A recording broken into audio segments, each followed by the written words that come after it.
तो hello guys, आप सबका स्वागत है फैंटास्टिक स्टॉक मार्केट में। तो मंडे के दिन हमें एक अच्छा गैप अप देखने को मिला, जैसे कि SGX निफ्टी ने भी इंडिकेट किया था कि हम एक अच्छा गैप अप हो सकते हैं, और हम हुए भी। उसके बाद फिर क्या, जो 30 मिनट तक एक बाइंग मोमेंटम भी मिला, और यही हम लोगों ने भी प्रिडिक्ट किया था कि शुरुआत में जो है हमें एक 30 मिनट तक बाइंग मोमेंटम देखने को मिल सकता है। उसके बाद फिर मार्केट साइडवेज हो जाएगी, क्योंकि फिन निफ्टी की एक्सपायरी है मंडे को। अब जैसे ट्यूसडे को होती है फिन निफ्टी की एक्सपायरी, मगर आज जैसे ट्यूसडे को छुट्टी है, तो भैया वो एक्सपायरी अपने आप मंडे को शिफ्ट हो गई है। तो फिन निफ्टी की एक्सपायरी की वजह से होता क्या है भाइयों, आप लोगों ने बहुत बार अब देख लिया होगा कि मार्केट टोटल साइडवेज हो जाती है। बस पहले जो 30 मिनट मूवमेंट हो जाता है, उसके बाद टोटल साइडवेज हो जाती है, या तो फिर बीच में बहुत ही ज़्यादा मेजर वोलाटाइल मूवमेंट देने लगती है कि समझ लो सडन एकदम डिप आ गया, उसके बाद थोड़ी देर में ही पूरी बाइंग आके वो दोबारा ऊपर भी आ गया। तो मतलब पूरा का पूरा दिन बेकार हो जाता है फिन निफ्टी की एक्सपायरी की वजह से। बस शुरुआत में जो बाइंग मोमेंटम मिल गया, या गैप अप गैप डाउन में जो मूवमेंट मिल गया, उसके बाद कुछ फ़ायदा ही नहीं है कुछ करने का, आप बस ट्रैप ही हो गए। और यही हुआ मंडे के दिन भी, पूरा दिन बस मार्केट साइडवेज रह गए, कुछ भी नहीं किया मार्केट ने, कुछ भी नहीं। इसलिए हम लोगों ने भी कोई ट्रेड नहीं मारी, कोई ट्रेड नहीं। जो शुरुआत में गैप अप होने के बाद थोड़ा बहुत 5-10 मिनट अपनी पोजीशनों को होल्ड किया, फिर अपना पोजीशन बुक कर ली, तो बस सुबह प्रॉफिट बन गया। तो बस उसे ही सस्टेन करना भी एक ट्रेड ही समझ लो, उसे भी सस्टेन करना एक ट्रेड ही है।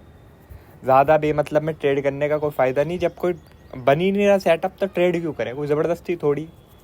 अब यही है कि ओवर ट्रेडिंग से बचोगे तभी पैसा बनेगा, वरना ओवर ट्रेडिंग ऐसी मार्केट में पूरा पैसा खा जाती है। तो बैंक निफ्टी की बात करते हैं। तो बैंक निफ्टी ने भी शुरुआत में एक अच्छा बाइंग मोमेंटम दिखाया। उसके बाद जो 41,600 का जो लेवल था, ये रेजिस्टेंस लेवल था, यहाँ से थोड़ा रिजेक्ट हुआ, और बैंक निफ्टी में थोड़ा सा नेगेटिव डाटा भी बन रहा था, इसलिए थोड़ा सा सेल ऑफ भी देखने को मिला बैंक निफ्टी में। निफ्टी तो पूरी साइडवेज थी, मगर बैंक निफ्टी में थोड़ा मूवमेंट मिल गया। तो जिसने बैंक निफ्टी को यहाँ पे शॉर्ट मारा होगा 41,600 के आसपास, तो उसका थोड़ा पैसा बन गया होगा। बाकी निफ्टी ने तो पूरा कुछ किया ही नहीं, पूरा ही टोटल साइडवेज रही। अब ये बात करते हैं कि आगे क्या हो सकता है। तो हम डेली टाइम फ्रेम लगाएं, तो यहाँ पर हमें एक थोड़ा सा एक इन्वर्टेड हैमर टाइप कैंडल देखने को मिल रही है बैंक निफ्टी में। तो अब भाइयों क्या है कि एक तो जो विक्स है अपनी, वो तो काफ़ी लो लेवल पर है, आप देख सकते हैं 12.2 पर है, ठीक है, 12.2 पर है। तो विक्स की वजह से भी हमें जो है थोड़ा मूवमेंट अब कम देखने को मिलेगा। तो हम ये नहीं कह सकते कि यहाँ एक रेड कैंडल बन गई तो अब यहाँ से रिवर्सल चालू हो गया।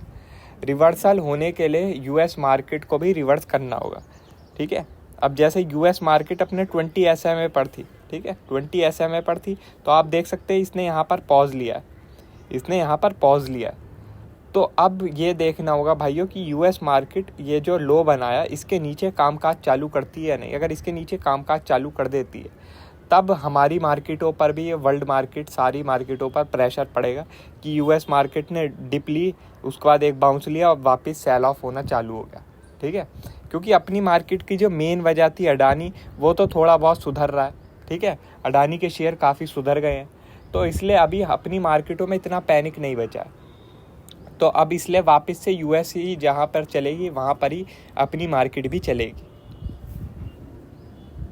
आज जो है पोविल साहब की स्पीच भी है, शायद आज है या फिर कल है, वो भी काफ़ी इम्पॉर्टेंट रहेगी कि अगर उन्होंने कुछ नेगेटिव कमेंट कर दिए तो फिर काफ़ी नेगेटिव इम्पैक्ट पड़ेगा मार्केट पे।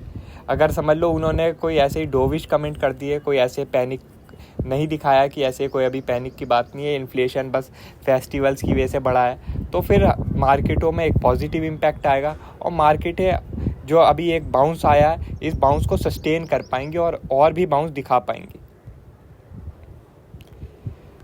तो अब निफ्टी की बात करते हैं।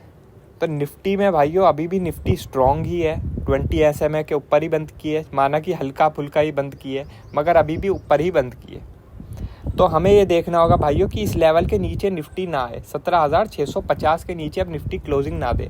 अगर इसके नीचे क्लोजिंग नहीं देती है निफ्टी, तो यहाँ से निफ्टी पॉजिटिव ही है और 17,880 दिखा सकती है। अब अभी तो 17,800 दिखाया, अब 17,880 दिखा सकती है, अगर इस लेवल के ऊपर ही सस्टेन करती है, जो कि लेवल है 17,650।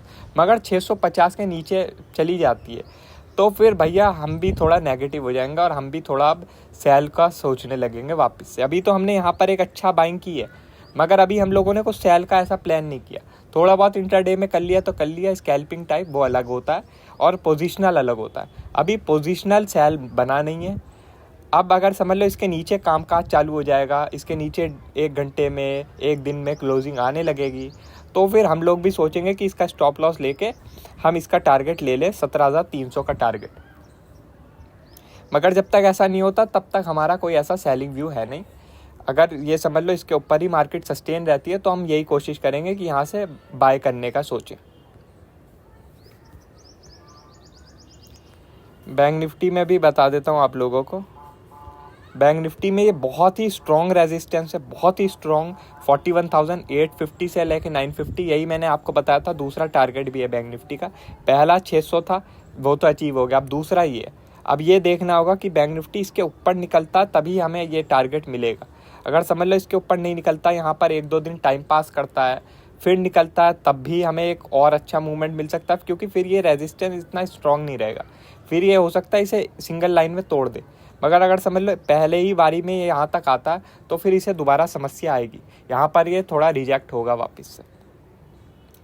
मगर समझ लो बैंक निफ्टी ने अब इस लेवल के नीचे कामकाज चालू कर दिया, जो कि है 41,100।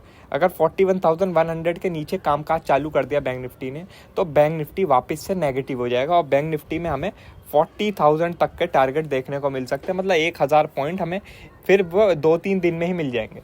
2-3 दिन में 1,000 पॉइंट बैंक निफ्टी लूज़ कर देगा अपने, अगर बैंक निफ्टी ने 41,100 के नीचे क्लोजिंग दे दी। मगर अगर इसके नीचे नहीं क्लोजिंग करता है तब तक हम थोड़ा बहुत बाय द डिप प्ले कर सकते हैं। बाकी जो हम आपको टेलीग्राम में अपडेट करेंगे कि आज डाटा क्या बन रहा है, आज क्या प्राइस एक्शन बन रहा है, उस हिसाब से हम ट्रेड करेंगे। पोजिशनल की बात कर रहा हूँ मैं। पोजिशनल अगर इसके नीचे क्लोजिंग होती है बैंक निफ्टी में तो हम पोजिशनली बियरिश जा सकते हैं इस 1,000 पॉइंट के लिए। और अगर समझ लो बैंक निफ्टी में इसके ऊपर क्लोजिंग हो जाती है 41,950 के, तो हम पोजिशनली बुलिश जा सकते हैं, जो कि हमारा टारगेट हो सकता है 43,000 तक का।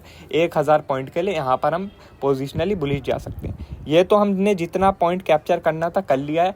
अब यहाँ पर मार्केट थोड़ा बहुत टाइम पास कर सकती है, तो यहाँ पर बेटर यही है कि इंट्राडे प्ले करो। अगर आप यहाँ पर पोजिशनली प्ले करोगे तो आप काफ़ी पैसा लूज़ कर सकते हो, क्योंकि विक्स भी काफ़ी लो है। तो आपको बड़े बड़े मूवमेंट आसानी से नहीं मिलेंगे। जब तक मार्केट किसी बड़े लेवल के ऊपर क्लोजिंग दे या नीचे क्लोजिंग दे, तब तक बड़े मूवमेंट मिलने अब मुश्किल है। तब तक मार्केट हो सकता है थोड़ा बहुत रेंज बाउंड ही रहे, और आप लोग इंट्राडे प्ले करोगे तो उसमें बेहतर ही रहेगी आपकी।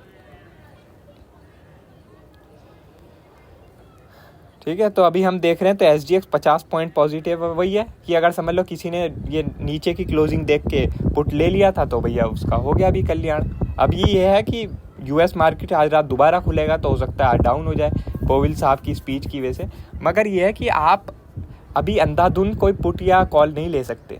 आज की मतलब जो मंडे का जो क्लोजिंग हुई है वो कुछ इंडिकेट नहीं कर रही कि मार्केट में अब सेलिंग आएगी या बाइंग आएगी, वो साइडवेजनेस इंडिकेट कर रही थी।